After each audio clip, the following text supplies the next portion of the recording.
నమస్తే. ప్రస్తుతం మనం అశోక్ నగర్‌లో ఉన్నాం. అశోక్ నగర్ అంటేనే అదొక కాకతీయుల కాలం నాటి చరిత్ర గల ఊరు అనుకోవచ్చు. ఎందుకంటే ఈ అశోక్ నగర్ చుట్టుపక్కల ప్రధానంగా వరంగల్ జిల్లాలో ఉన్న ప్రతి ఏరియాలో గూడా ఈ కాకతీయుల కాలం నాటి చరిత్రలైతే చాలా పెద్ద ఎత్తున మనకు కనిపిస్తా ఉంటాయి. అలాంటి చరిత్ర గల కాకతీయ కాలం నాటి చరిత్రనే ఈ కాంగ్రెస్ ప్రభుత్వం భూస్థాపితం చేసే ప్రయత్నం చేస్తా ఉంది.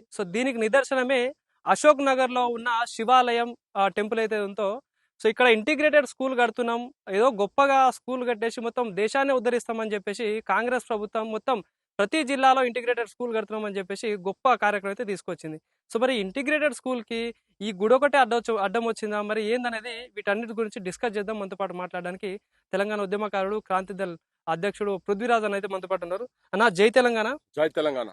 ప్రధానంగా వరంగల్ జిల్లా అంటేనే ఉద్యమాల కోట కావచ్చు, కాకతీయుల చరిత్ర గల అని మనకు ఒక పేరు కూడా ఉంది వరంగల్ కోటకి. అలాంటి కాకతీయ కాలం నాటి ఈ చారిత్రాత్మకమైన శివాలయం టెంపుల్ ని ఇట్లా భూస్థాపితం చేసే ప్రయత్నం కాంగ్రెస్ ప్రభుత్వం చేస్తా ఉంది. ఏం చెప్తారు దీనికి సంబంధించి? ముందుగా శిల్పాలకు నిలయము, కళలకు కానాచి తెలంగాణ.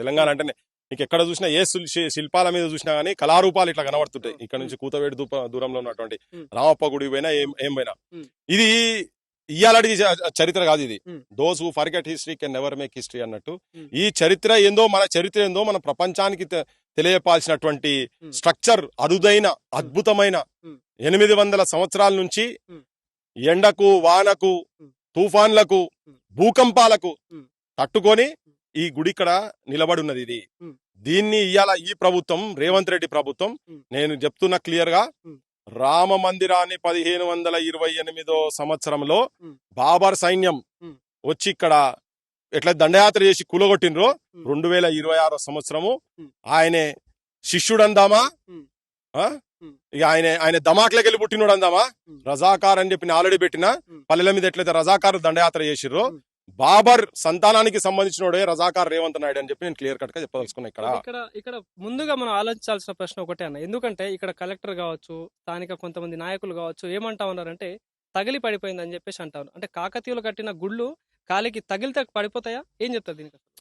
అదే ఇప్పుడు నేను అదే అంటున్నా, మెదడున్నోడు, మనిషి అన్నోడు, మానవత్వం ఉన్నోడు, దైవభక్తి ఉన్నోడు ఎవడన్నా ఈ భూమి మీద ఇట్లా బుక్కడు 5 ఏళ్లతోటి అన్నం తినటోడు ఎవడని వచ్చి ఇక్కడికి వచ్చి నిజంగానే ఒక జేసీబీ కాదు 10 జేసీబీలు తగిలినా గానీ ఇది కూలుతుందని కానీ ఎవడన్నా చెప్పమని చెప్పు. అది ఎవడన్నా ఏ మతం అన్నా పూజించని ఎవరన్నా ఒకరు వచ్చి ఎవరన్నా ఇక్కడ చెప్పమని చెప్పు. దానికి దేని కదా అనుకుంటా.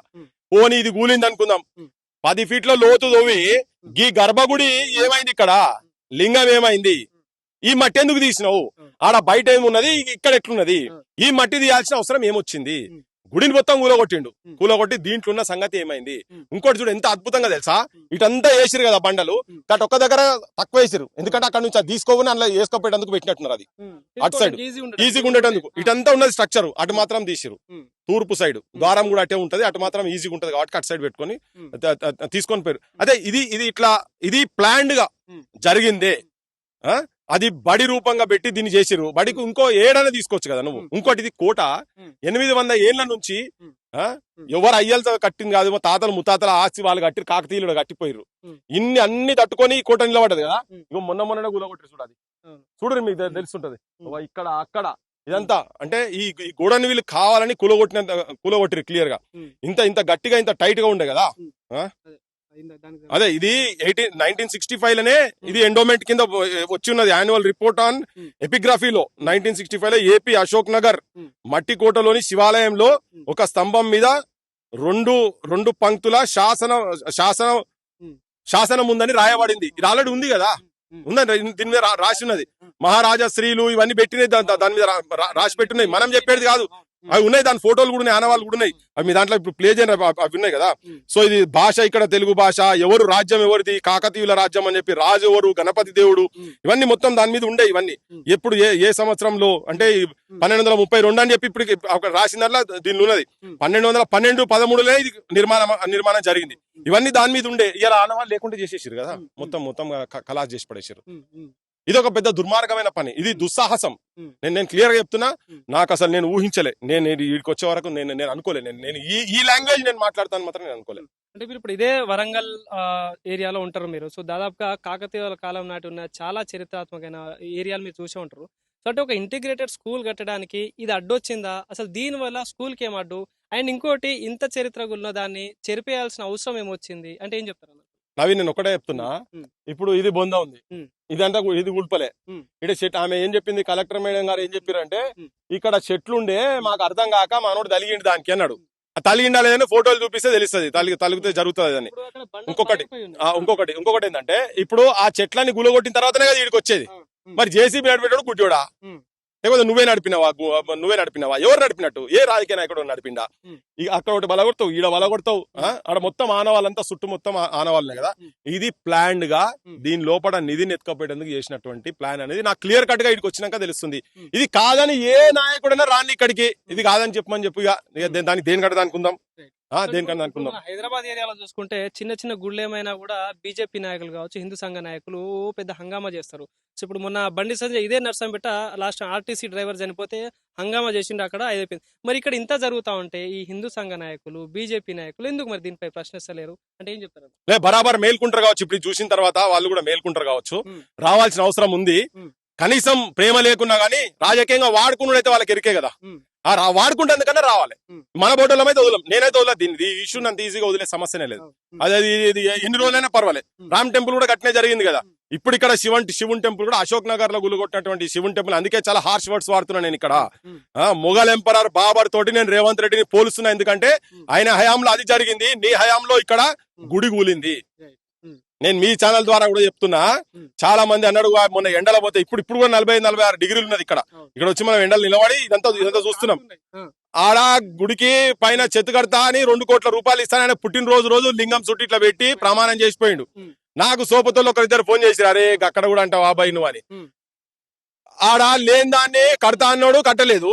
ఇక్కడ ఉన్నదాన్ని కూడా కొట్టిండు. ఇది ఎక్కడిది? ఇది ఒకవేళ ఆయనకి తెలియకుండా జరిగింది అనుకో, ఎట్లా జరుగుతుంది అసలు? నీ తెలియకుండా నీ రాజ్యంలో నీ తెలియకుండా ఇన్ని జరిగింది. వెలుగుమట్ల కూడా నాకు తెలియదని దగ్గరలో చెప్తుందట. నీకు తెలియకుండా జరిగింది అనుకో, రాజీనామా చేయి. నీకు అసమర్థునివి నువ్వు, నీకు చేత కాదు నీకు, వేస్ట్ ఫెలో నువ్వు. ఎందుకంటే ఇప్పుడు నేను ఒకటే ఇక్కడ ఏంటంటే, గుంపు మేస్త్రి నేనే గుంపు మేస్త్రి ఏమన్నా గుంపుని తెలుసుకుంటే అయిపోతాను. మేస్త్రి వాడు వాళ్ళ ఇళ్లలో పైసా కూడబెట్టుకున్న పైసలతోటి అక్కడిక్కడ అప్పు చేసినాయి.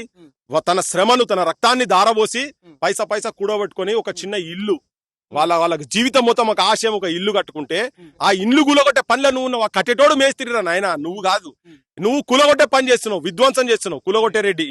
అంటే ఇక్కడ ఎట్లా చూడొచ్చు అంటే, ఈ కూల్చి కట్టే ఫ్యాంటసీ రేవంత్ రెడ్డినే చూస్తామన్న ప్రధానంగా. అంటే ఇట్లా మాట్లాడుకోలేదు, ఎందుకంటే వెలుగుమట్లలో ఇల్లు కూల్చేసి మళ్ళీ కొంతమందికి ఇల్లు ఇచ్చేసి, మరి దీన్ని కూల్చేసి దీన్ని మళ్ళీ కడతా అని చెప్పేసి ఇక్కడ స్థానిక ఎమ్మెల్యేలు వీళ్ళందరూ మాట్లాడుతున్నారు. ఈ ఫ్యాంటసీ ఏంది అసలు? దీని గురించి ఏం చెప్తారు అసలు? వెలుగుమట్ల కూల్చేటందుకు ఆర్డర్లు ఎవడిచ్చిండో, ఇట్లా తలిగింది తలుగుతే పడ్డది అన్నట్టు చెప్తున్నారు.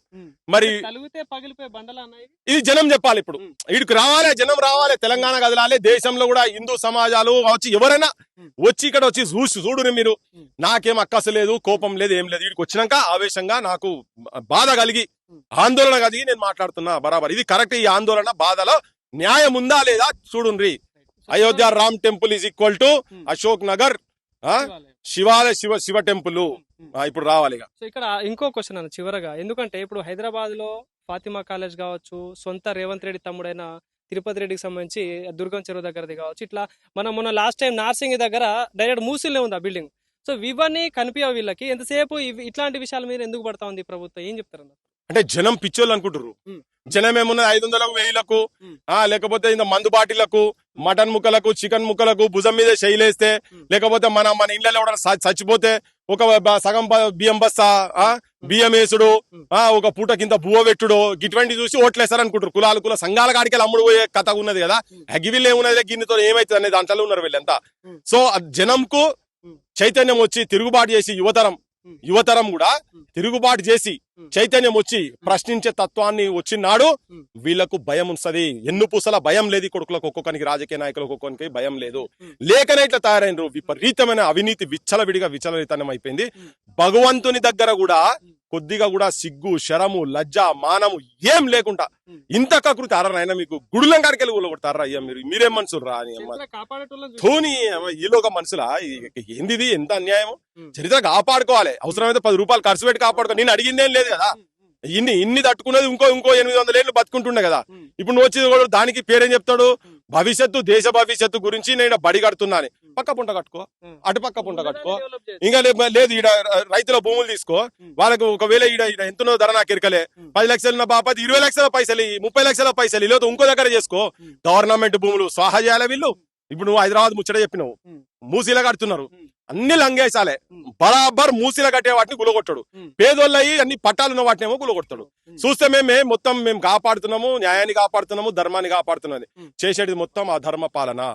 అంటే ఇంకోటి ఇప్పుడు రాష్ట్రంలో ఇప్పుడు ఇంటిగ్రేటెడ్ స్కూల్ అని చెప్పేసి రేవంత్ రెడ్డి తీసుకొస్తాడు. అంటే ఇప్పటికీ బూజు పడిపోయి ఉన్న స్కూల్ ఎన్ని ఉన్నాయి రాష్ట్రంలో, వాటిని డెవలప్ చేయొచ్చు. ఎందుకు ఇంటిగ్రేటెడ్ అవసరం వచ్చింది రాష్ట్రానికి? ఫస్ట్ ఈయన చెప్పింది ఏంటంటే, ఈయన అధికారం లాకర్ ముందు ఏం చెప్పిండంటే, కేసీఆర్ పాలనలో బడులు మొత్తం బంద్ చేసిండు, ఆ మూసేసిన బడులు తెరుస్తా అని చెప్పిండు. ఈయన వచ్చినాక కూడా 1000 కొద్ది బడులు బంద్ చేసిండు. ఓకే, అశోక్ నగర్ లో కూడా 2 స్కూల్ ఉన్నాయి ఎగ్జాంపుల్ చెప్పాలంటే. ఇది చాలా ఈయన ఏమైపోయిందంటే, పబ్లిక్ ఈయన సంతోషపడేటువంటి మాటలు మాట్లాడు నాకు అలవాటు అయిపోయింది. ఈయన చాలా ఇంటర్వ్యూలో చెప్పిండు కూడా, పబ్లిక్ మా దగ్గర అబద్ధాలు ఎన్ని తలుచుకున్నారు, మేము అబద్ధాలు మాట్లాడుతున్నాము, మాట్లాడదే అంటే ఎట్లనే వాళ్ళకి అవే ఎన్ని తలుచుకున్నారని. అది పబ్లిక్ కూడా సోయి రావాలి. ఇప్పుడు బొచ్చడు 1000 బడులు ఈయన వచ్చిన తర్వాత కూడా బంద్ అయినాయి. ఇంతెందుకబ్బా, బువ్వ తినే బువ్వ కూడా చక్కగా పెట్టక ఫుడ్ పాయిజన్ అయి చచ్చిపోతారు కదా పిల్లలు. ఎన్ని బళ్ళలో పోలే, బళ్ళలో నిద్ర పోలేదా? పావులు తేళ్లు పురుగులు తిరిగే కాడ బడి నిద్రలు చేసినోని నేను కూడా ఈ పక్క పంట ఒక ఊర్లో కూడా పండుకున్నాం, బడి నిద్రలు ఇటువంటి అన్ని చేసి బాగా మాటలు చెప్పిండు. ఇప్పుడు పోనీ కట్టు, నేను ఎవడు బడులు కట్టంగా ఎవడు వద్దంటలేదు, కట్టు. ఇప్పుడు ఈ బడి చూపించుకొని మొత్తం ఇప్పుడు ఆయన కూడా కట్టినే గజ్వేల్ 4 బడులు కట్టి దాని క్యాలెండర్ లో చూపించుకొని మొత్తం గజ్వేల్ చేసా అన్నాడు మొత్తం. ఇప్పుడు ఈయన కూడా G20 4-5 చూపించి నెక్స్ట్ ఎలక్షన్స్ కు మొత్తం ఇట్లా కడతా అంటాడు. ప్రైవేట్ బంద్ కావాలి, ప్రైవేట్ హాస్పిటల్ బంద్ కావాలి. ఈయన ప్రైవేట్ హాస్పిటల్ పోయి రిబ్బన్ కట్ చేస్తుంటాడు ఈ మొగ ఆయన పెద్ద మనిషి.